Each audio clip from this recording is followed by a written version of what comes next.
देखिए CBSE 10th and 12th पे जब हम प्रैक्टिस करते हैं तो बहुत जरूरी है आपको कुछ बातों का ध्यान रखना कि आप किस तरीके से प्रैक्टिस करेंगे जिससे आपको मार्क्स ज्यादा मिले। कमिंग टू द मैथ, जब हम मैथ की प्रैक्टिस करते हैं तो जनरली स्टूडेंट्स गलती क्या करते हैं, बहुत सारे रेफरेंस बुक ले आते हैं और मेन एनसीईआरटी के बुक को हम फोकस नहीं करते हैं।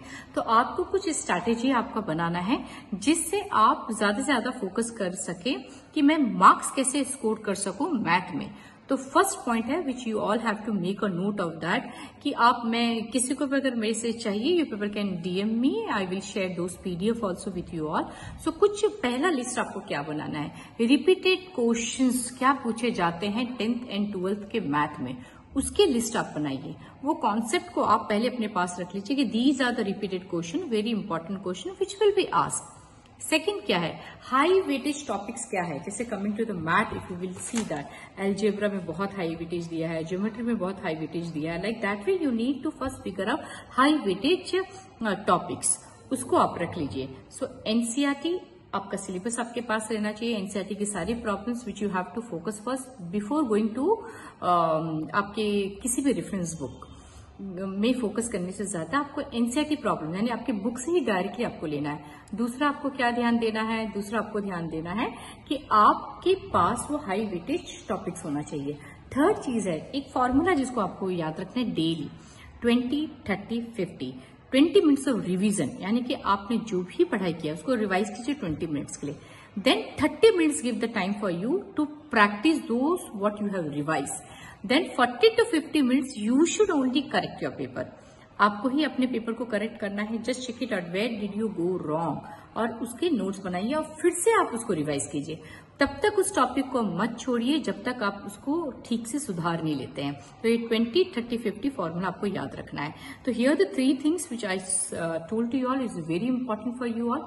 एनसीईआरटी बुक्स को आप सबसे पहले फोकस कीजिए। सेकेंड आपका क्या हुआ, रिपीटेड क्वेश्चंस आपको सीबीएसई से आपको डाउनलोड कर लेना है। किसी को भी पीडीएफ भी चाहिए तो I could share, you people can just take the screenshot of this PDF also if you feel like that. और थर्ड जो है आपका पैटर्न पढ़ने का 20, 30, 50 formula. And very important that कि सीबीएसई में अगर लास्ट ईयर के भी क्वेश्चन पेपर अगर आप चेक करें किस तरीके से पूछे गए, out of 20 if we will see that 20 marks तो इंटरनल में चला गया, 80 मार्क्स जो आपका थ्योरी का था उसमें 60% जो था वो डायरेक्ट थे ही नहीं, एप्लीकेशन बेस्ड थे और स्टडी बेस्ड थे। इसका मतलब क्या हुआ, आपको ज्यादा से ज्यादा प्रॉब्लम सॉल्व करना है।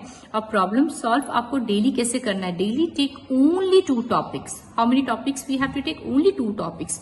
So that 2 topics also how you have to figure out high weightage topic। पहले आप उसी पे ही ध्यान देंगे कि हाई वेटेज टॉपिक क्या है सीबीएसई 10th एंड 12th में, आप उसको रख लीजिए उस चार्ट को।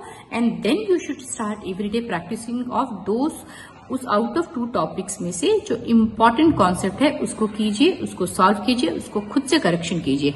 तब आप देखिए कि आपको खुद समझ में आएगा by the end of this year you will be, आपके बोर्ड एग्जाम आने से पहले आप ऑलरेडी प्रैक्टिस मोस्टली आप कर चुके हैं तो आपको प्रेशर फील नहीं होगा, क्योंकि you have done the practice of what, important questions repeatedly which has been asked by 10th and 12th board CBSE के। सेकंड, आपने एक स्ट्रैटेजी बनाई जहां पे टॉपिक्स आप कैसे लिए, हाई वेटेज टॉपिक आपने लिया, उसको आपने डेली रिवाइज किया, फिर आपने डेली उस प्रॉब्लम को सॉल्व किए और उसको फिर आपने डेली उसको करेक्ट किया। तो ये पैटर्न को आपको कहीं पे भी मिस नहीं करना है। उससे भी ज्यादा इंपॉर्टेंट चीज है एनसीईआरटी प्रॉब्लम्स को आप ज्यादा फोकस करेंगे।